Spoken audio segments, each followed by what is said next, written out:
So welcome back to MS academy YouTube channel, जिसमें हम कर रहे थे क्लास 11th की बायोलॉजी और जिसके हम ऑलरेडी 13 चैप्टर्स एकदम डिटेल वाइज कवर कर चुके हैं।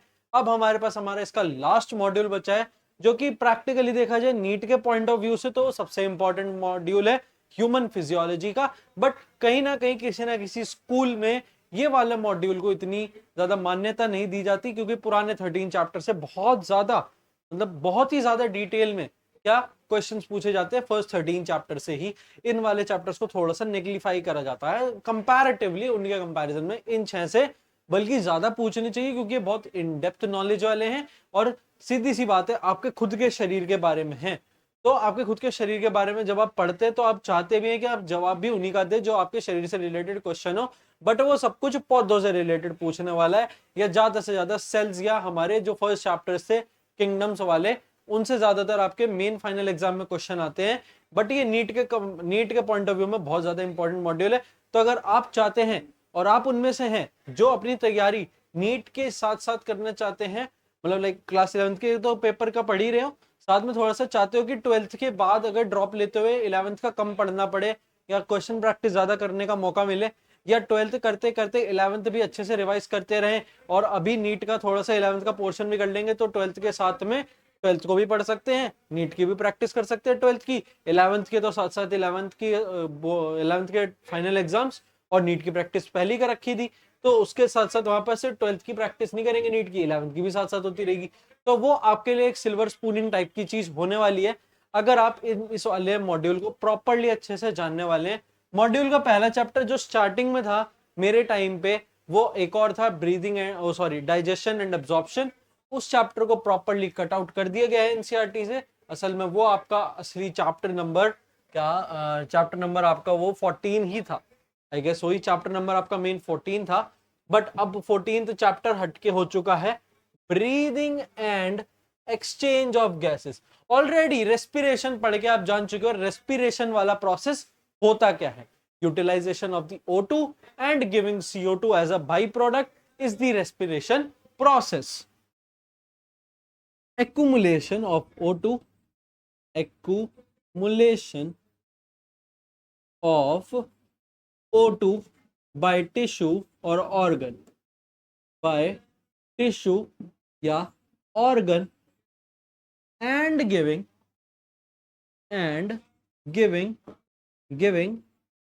what CO2 as by product, यानी CO2 एक बाई प्रोडक्ट की तरह दे देना।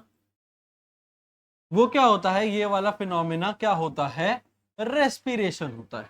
ये फिनोमिना क्या है सर, ये फिनोमिना है रेस्पिरेशन।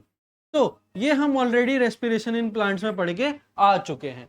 इसी बात पे एक सेकंड रुको जरा,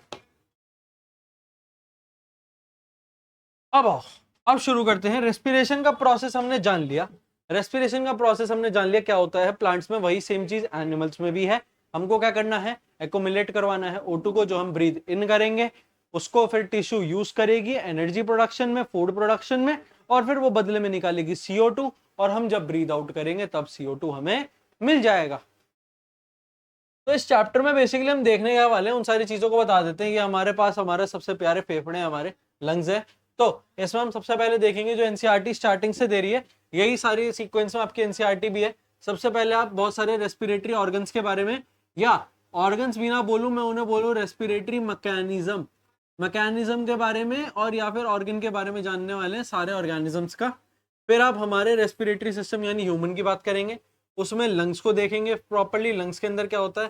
फिर हम इंस्पिरेशन एक्सपिरेशन को समझने वाले हैं, सांस लेना सांस छोड़ना। फिर ट्रांसपोर्ट समझने वाले, गैसेस का कैसे होता है, कितने वे में गैसेस अंदर जाकर टूटती हैं, ट्रांसपोर्ट होती है। ऑक्सीजन के डिसोसिएट होने का कर्व देखने वाले हैं, किस तरीके से ऑक्सीजन का डिसोसिएशन का कर्व होता है। फिर हम देखने वाले हैं रेस्पिरेटरी रिदम सेंटर क्या है, यानी वो हमारे ब्रेन का medulla oblongata. Already 10th class में पढ़ के आप अवेयर हो गए इस चीज को, अगर आपने ब्रेन वाला पोर्शन पढ़ा है। और एंड में हम कुछ देखेंगे हमारी सांस लेने से श्वास वाली होने वाली कुछ बीमारियां। ठीक है, तो स्टार्ट करते हैं। Respiratory organ in different organism, already आप चैप्टर नंबर 4 में जान चुके हैं। ये हमारे हैं नॉन कोर डेटा, ये हमारे पास है हमारे नॉन कोर डेटा। तो नॉन कॉर्डेटा में हमारे पास क्या क्या है, Porifera, Coelenterata, Ctenophora, Platy, Aschel, Annelida, Mollusca, Echino, Hemi, Uro, Cephalo, Arthropoda.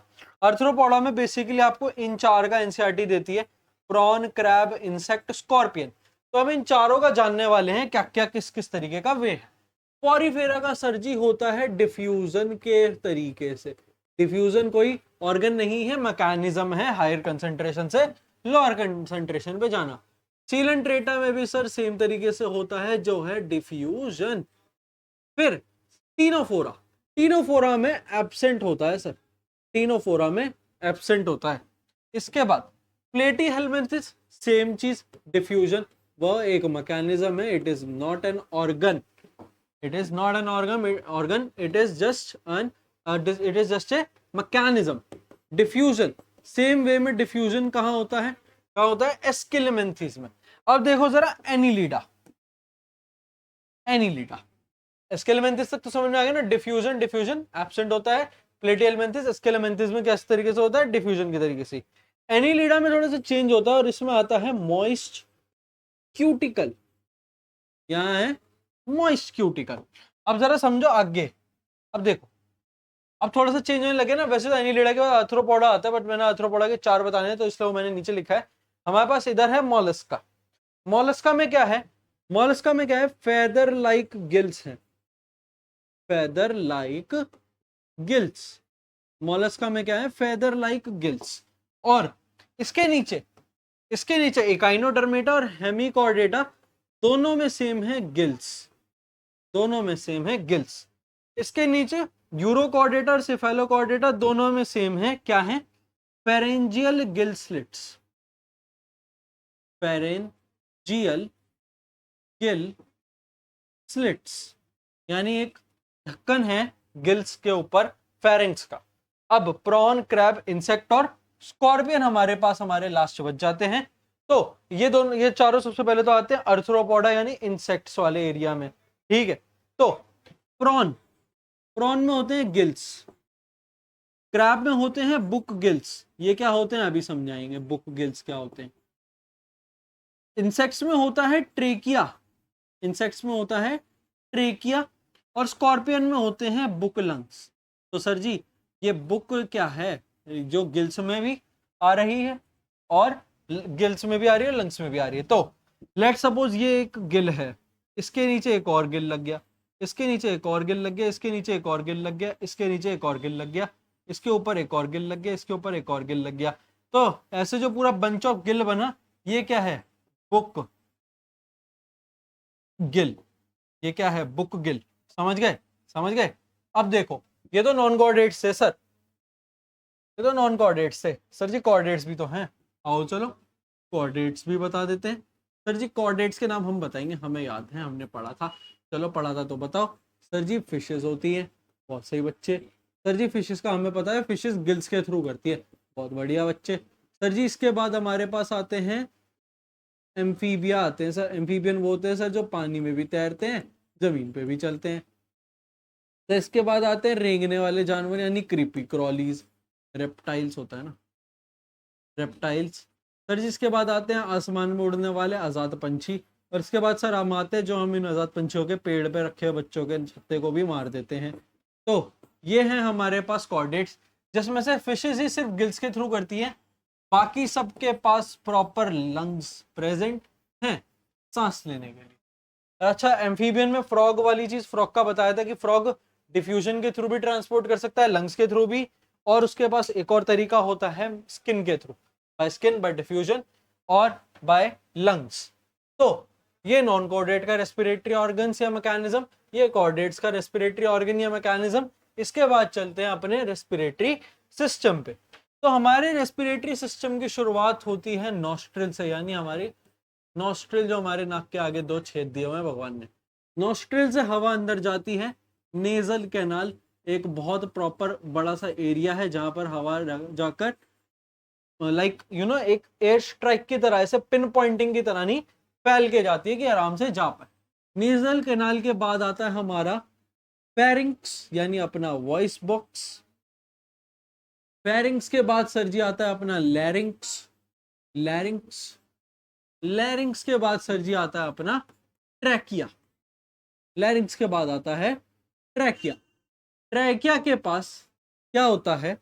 Trachea के पास क्या होता है इसके? अब इसको जरा डायग्रामेटिकली देख लें तो चलो। कोई हंसेगा नहीं, बस पहले ही बता रहा हूं, कोई हंसेगा नहीं, तुम्हारे शरीर की ही बात है, ऐसे ही होता है। ये देखो, ये क्या है? अब जरा देखना, अलग अलग कलर करेंगे। ये देखो, ये लाल कलर जिसमें करा मैंने, ये क्या है? ये क्या है? ये है नोस्ट्रिल। नोस्ट्रिल। अब जरा अंदर देखो, ऑरेंज से देखना, ऑरेंज से। ये ये प्रॉपर एरिया क्या है? ये है नेजल। ये है नेजल कैनेल। कैनेल। इसके बाद यहाँ देखो, येलो से देखो, येलो से। ये जो पर्टिकुलर एरिया देख रहे हो ना, ये क्या है? ये है पी। पी बोले तो, पी बोले तो, बोले तो, बोले तो फेरिंग्स। अब देखो ग्रीन, देखो ग्रीन। ये जो पर्टिकुलर पोर्शन देख रहे हो, ये क्या है? एल। एल बोले तो, बोले तो, बोले तो लैरिंग्स। अब ये देखो ब्लू, ये आगे जाके ऐसे डिवाइड हो जाते हैं और सेम वे में ऐसे लंग्स हमको मिलते, ऐसे हमें लंग्स हमको मिल जाते हैं। तो इन ट्रैकिया के पास ऐसे जो होते हैं, ये लाइक अ स्पाइरल जो होता है ना, जैसे आपने वाली बॉटल देखी होगी, यूं छोटी सी होती है, यूं खुल जाती है, तो वो जो सर्कुलर रिंग्स होती है, सेमी सर्कुलर रिंग्स, वैसी रिंग्स यहाँ ट्रैकिया पर प्रेजेंट होती है, जो इसको ये कार्टिलेजिनस रिंग्स होती है। ये होती है कार्टिलेजिनस रिंग्स। ये है कार्टिलेजिनस रिंग्स, प्रिवेंट करती है इसको कोलैप्स, कोलैप्स होने से। Prevent from collapse, prevent from collapse, इसको साथ में कोलैप्स होने से, यानी ये कहीं बिखर ना जाए, कोलैप्स ना हो जाए, एकदम ही पिचक ना जाए उस चीज से। क्योंकि जब हम फोर्सफुल एक्सपीरेशन करते हैं तो हमको अपने अंदर से सारी हवा हम निकाल लेते हैं, तो कहीं ना कहीं हम कोलैप्स, हमारे लंग्स होते हैं कोलैप्स कर सकते हैं। बट इन कार्टिलेजिनस रिंग्स की वजह से, भगवान की दुआ से ऐसा कुछ नहीं होता, कुछ नहीं होता। अब देखो, इसको नीचे से डिवाइड करके रखना पड़ता है पूरे शरीर से, इसको नीचे से डिवाइड करके रखना पड़ता है, जो डिवाइड करता है डायाफ्राम। डायाफ्राम। और इधर, इधर हमारा बड़ा प्यारा सा दिल होता है, जिसकी वजह से थोड़ा सा डिफॉर्म है, इससे उतना बल्जिंग नहीं है हार्ट की पोजीशन की वजह से।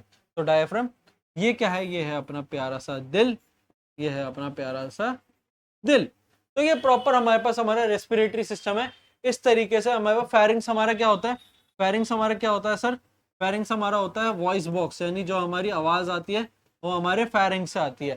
फेरिंग्स से आती है हमारी आवाज। अब देखो, इस पर्टिकुलर लंग्स की तरफ नोटिस करते हैं और इन लंग्स से आगे बढ़ते हैं। चलो लंग्स को पर्टिकुलरली रीड करते हैं। तो हम शुरू कहां से करेंगे सर? हम शुरू करते हैं सर जी ट्रेकिया से। ट्रेकिया, ट्रेकिया से शुरू करते हैं। ये रहा ट्रेकिया चला, ये ट्रेकिया चला, ट्रेकिया चल के इस पॉइंट पर आया, इस पर्टिकुलर पॉइंट पर ट्रेकिया आ गया, ठीक है। और ये ट्रेकिया में क्या है? इस पर्टिकुलर पॉइंट पर यह है fifth thoracic, fifth thoracic vertebra. यानी कि ये वो रीढ़ की हड्डी का एरिया है जो थोरासिक, यानी हमारे छाती पे शुरू होके पांचवी जो हड्डी आएगी। तो इस चीज को पहले क्लियर कर देता हूं। हमारे वर्टिब्रल कॉलम में शुरू की 5 हड्डियां हमारी गर्दन में होती है, उसके बाद पहली हड्डी स्टार्ट होती है हमारे छाती वाली, जो पीछे से घूमती है। तो उसमें जो 5वीं हड्डी होती है, उधर पे हमारा आगे ट्रेकिया डिवाइड होता है। ये ट्रेकिया डिवाइड होता है ऐसे, ये लंग्स के अंदर चला जाता है, ये लंग्स के अंदर चला जाता है। नहीं समझ में आ रहा तो यहां देखो, ये जो पर्टिकुलर पोर्शन है, ये फिफ्थ थोरैसिक, थोरैसिक वर्टिब्रा है। फिफ्थ थोरैसिक वर्टिब्रा से ये कट आउट हो जाता है। तो फिफ्थ थोरैसिक वर्टिब्रा से क्या बनाता है? ये प्राइमरी ब्रोंकाई, प्राइमरी ब्रोंकाई। ये प्राइमरी ब्रोंकाई, यहां भी प्राइमरी ब्रोंकाई। अब प्राइमरी ब्रोंकाई अपने टर्मिनल एंड तक पहुंच गया, यानी अपने एंड पर आ गया। प्राइमरी ब्रोंकाई के बाद यहां शुरू होती है ऐसे, ऐसे, सेम इधर भी ऐसे, ऐसे। ये क्या है? ये क्या है, ये है सेकेंडरी ब्रोंकाई, ये सेकेंडरी ब्रोंकाई है। यहां पर ये क्या है, सेकेंडरी ब्रोंकाई। ठीक है, सेकेंडरी ब्रोंकाई के बाद यहां पर क्या आते हैं, अब देखो सेकेंडरी ब्रोंकाई अपने टर्मिनल एंड पर पहुंच गए, यहां पर फिर आए, ये देखो, ये देखो, ये देखो, इस वाले को नहीं ड्रॉ करते, ये देखो, ये देखो, ये क्या है सर जी, ये है 3 डिग्री ब्रोंकाई, ये है 3 डिग्री ब्रोंकाई। ये क्या है, ट्रैकिया, ये प्राइमरी है, सेकेंडरी है, टर्शरी, ये टर्शरी क्या है, ब्रोंकाई है, ये टर्शरी क्या है, ब्रोंकाई है। अब देखो टर्शरी ब्रोंकाई के बाद यहां पर एक मिनट, कहां बना, यहां बनाते हैं, चलो इधर और इधर बना देते हैं, ये यहां पर और भी सब डिवीजन इनमें होने लग जाता है, इधर बने, इधर बना देते हैं, ये क्या है, और उधर भी बना देते, चलो तुम भी क्या याद रखोगे, क्या याद रखोगे, ये क्या है सर, ये है हमारे ब्रोंकियोल्स, ये है हमारे ब्रोंकियोल्स, ये ब्रोंकियोल्स हैं, ब्लू वाला याद रखना ब्रोंकियोल्स। इसी वे में अगर अपना डायग्राम ड्रॉ कर लोगे अच्छा रहेगा, तुम्हारे को याद रहेगा कि कहाँ तुम्हारे पास क्या चीज कौन से नंबर पर आती है, ब्रोंकियोल्स। अब ब्रोंकियोल्स के बाद देखना, ब्रोंकियोल्स के बाद ये चीज सीधी हो जाएगी, ये ऐसे सीधी हो जाएगी, ये सीधी, सीधी, ये सीधी। व्हाट इज दिस, ये क्या है, ये है टर्मिनल, ये है टर्मिनल ब्रोंक्यूल, ये है टर्मिनल ब्रोंक्यूल, इधर भी टर्मिनल ब्रोंक्यूल। वो इनिशियल था, ये टर्मिनल यानी एकदम एंड में है, ये एकदम एंड में है। एक बार और लिख रहा हूं बस, दोबारा नहीं लिखूंगा, दोबारा नहीं लिखूंगा, एक बार काफी है। ठीक है, तो ये टर्मिनल ब्रोंक्यूल। अब इसके बाद देखो, इसके बाद इनके नीचे ये ऐसे, ये जैसे वो फनल होता है ना साइंस लैब में, है ना, नीचे से क्या बोलते हैं इसे, बॉटल नेक, बॉटल नेक फ्लास्क होता है, बॉटल नेक फ्लास्क होता है ना, बिल्कुल वैसे ही हमारे पास क्या है इधर, ये क्या है इधर हमारे पास, हमारा एल्विला है। ये देखो, ये ऊपर का जो पोर्शन है, इसको कौन से कलर से दिखाएं सर, इस कलर से दिखा देते हैं। ये जो ऊपर का पोर्शन है सर, ये क्या है, ये है एल्वियोलर डक्ट, यानी ये एल्वियोला की शुरुआत करवाने के लिए एक रास्ता है। और इसके नीचे वाला ये क्या है सर, ये है हमारे पास एल्वियोलाई, ये है हमारे पास एल्वियोलाई। ये सारी चीजों में आप लिख लेना। और एल्वियोलाई के जस्ट नीचे यहां पर हमारे पास क्या होती है, ये क्या है हमारे पास, ये क्या है हमारे पास, ये है हमारे पास ब्लड स्ट्रीम, यानी ये है खून की नली, ब्लड स्ट्रीम, ये खून की नली है। ठीक है, खून की नाली। अब ट्रेकिया से हमने सांस ली, हमने सांस ली, रुको, सांस ली नॉस्ट्रिल से नेजल कैनाल, फिर फेरिंक्स से लैरिंक्स होते हुए फिर थोरासिक वर्टिब्रा तक आके सांस चलेगी प्राइमरी ब्रोंकाई में, फिर सेकेंडरी ब्रोंकाई में, फिर टर्शियरी ब्रोंकाई में, फिर ब्रोंकियोल्स में, फिर टर्मिनल ब्रोंकियोल्स, फिर एल्वियोला, फिर एल्वियोलर डक्ट, और फिर एल्वियोलाई, और यहाँ आ गई, यहाँ आ गई। और यहाँ नीचे से सेल में भी आ गया, अब वहां पर जो नीचे शरीर में चल रहा था। और यहाँ इन दोनों का क्या होगा सर जी, एक्सचेंज हो जाएगा एनवायरमेंट से, एनवायरमेंट यानी इनके आसपास एल्वियोला के एल्वियोलाई के एनवायरमेंट और ब्लड स्ट्रीम के एनवायरमेंट के बीच में एक्सचेंज हो जाएगा गैसेस का। अब देखो, जो ये वाला पोर्शन है ना, ये वाला जो पोर्शन है, ये पूरा का पूरा एक लंग है। और यहां मैंने ड्रॉ नहीं करा, इसके भी वरना पार्ट्स निकलते तो वो आप उसे भी ड्रॉ करोगे तो प्रॉपर आपके दोनों लंग्स में, एक लंग में एक प्राइमरी ब्रोंकाई, एक सेकेंडरी, दो सेकेंडरी, 1 2 3 4 टर्शरी, 1 2 1 2 3 4 5 6 7, 1 2 3 4 5 6 7 8, 8 ब्रोंक्यूल्स, 1 2 3 4 5 6 7 8 ही टर्मिनल ब्रोंक्यूल्स और 8 एल्विलाई। ये जरूरी नहीं 8 ही हो, ये और भी हो सकते हैं, ये जस्ट मैंने एक बनाया, एक ब्रोंकाई लिया। ऐसे कितने ब्रोंकाई निकलेंगे, उन्हीं कितने ब्रोंकाई में से कितने सेकेंडरी ब्रोंकाई, उतने सेकेंडरी में से कितने टर्शरी, कितने ब्रोंक्यूल्स, कितने टर्मिनल ब्रोंक्यूल, कितने एल्वियोलाई, कितने एल्वियोलर डक्ट, हमें नहीं पता। मैंने जस्ट एक एक लेके ये चीज क्लियर करनी थी कि कैसे ये होता है। और जो हमारे पास ये कार्टिलेजिनस रिंग्स होती है ना सर, कार्टिलेजिनस रिंग, ये फ्रॉम ट्रेकिया, तुम्हें क्या लगता है कि ये सिर्फ इस ट्रेकिया तक ही है? ये तुम्हें क्या लगता है, तुम्हें सिर्फ ये इस ट्रेकिया तक ही लगती है कि ट्रेकिया के बाद नहीं चलेगी? ये हमारे पास ट्रेकिया से शुरू होती है सर, शुरू तो ट्रेकिया से होती है, बट इनिशियल ब्रोंकियोल यानी सारे ब्रोंकाई और ब्रोंकियोल्स की स्टार्टिंग तक ये जाती है, सारे ब्रोंकाई कवर करेगी, ब्रोंक्यूल्स की स्टार्टिंग तक ये जाएगी, ब्रोंक्यूल्स की स्टार्टिंग तक ये जाएगी, टर्मिनल ब्रोंक्यूल्स के नहीं, ब्रोंक्यूल्स की इनिशिएशन यानी यहां तक, एंड ऑफ टर्शरी ब्रोंकाई या स्टार्टिंग ऑफ ब्रोंक्यूल्स तक ये जाती है। आप एंड ऑफ 3 डिग्री ब्रोंकाई भी लिख सकते हैं, आंसर सही है। आप स्टार्टिंग ऑफ ब्रोंक्यूल्स लिख सकते हैं यानी इनिशियल ब्रोंक्यूल्स, वो भी सही है। तो ये हमारे पास हमारा क्या होता है, अब देखो, अब देखो, from the nostril to the trachea is the, sorry, from the nostril to terminal bronchioles, यहां देखो, इधर देखो, nostril to terminal bronchiole, terminal bronchiole, ये क्या है सर? नॉस्ट्रिल से लेके टर्मिनल ब्रोंक्यूल तक का एरिया हमारा क्या है? कंडक्टिंग पार्ट, यानी हवा को कंडक्ट कर रहा है, यानी पहुंचाना चाहता है, ये कंडक्टिंग पार्ट है। और हमारा हमारा एल्वियोलर डक्ट, यानी जाहिर सी बात है टर्मिनल ब्रोंक्यूल के बाद एल्वियोलर डक्ट होता है, एल्वियोलर डक्ट और एल्वियोलाई हमारा क्या है सर? एल्वियोलर डक्ट और एल्वियोलाई ये क्या है सर हमारे? ये है मेरे रेस्पिरेटरी पार्ट, ये मेरे रेस्पिरेशन के प्रोसेस को, respiratory respiratory tory respiratory part, ये मेरे रेस्पिरेशन के प्रोसेस को करेंगे। तो आज हमने बहुत ही आसानी से क्या समझा कि कितने टाइप के हमारे पास ऑर्गेनिजम्स के डिफ्यूज यानी रेस्पिरेटरी ऑर्गन्स या मैकेनिज्म्स हैं। फिर हमने देखा हमारा मेन रेस्पिरेटरी सिस्टम ऐसा दिखता है। फिर हमने जाना कि ये इसके लंग्स के अंदर कैसे कैसे सब डिविजन्स होते हैं, कहाँ से लेकर कहाँ तक हम कंडक्ट करते हैं और कहाँ से लेकर कहाँ तक हमारा रेस्पिरेटरी पोर्शन है, और कहाँ हमारा, कहाँ तक का हमारा क्या कार्टिलेजिनस रिंग, जो हमें लगता है कि सिर्फ यहाँ 5th थोरैसिक वर्टिब्रा तक ही है, वो एक्चुअली इनिशियल ब्रोंक्यूल्स या एंड ऑफ 3 डिग्री यानी टर्शरी ब्रोंकाई तक जाते हैं। नेक्स्ट टाइम हम स्टार्ट करेंगे अपना मैकेनिज्म ऑफ ब्रीदिंग यानी रेस्पिरेटरी वॉल्यूम्स और कैपेसिटीज, जो कि हमारे ब्रीदिंग के मैकेनिज्म, और ब्रीदिंग क्या है सर वो भी हम नेक्स्ट टाइम में बात करने वाले हैं।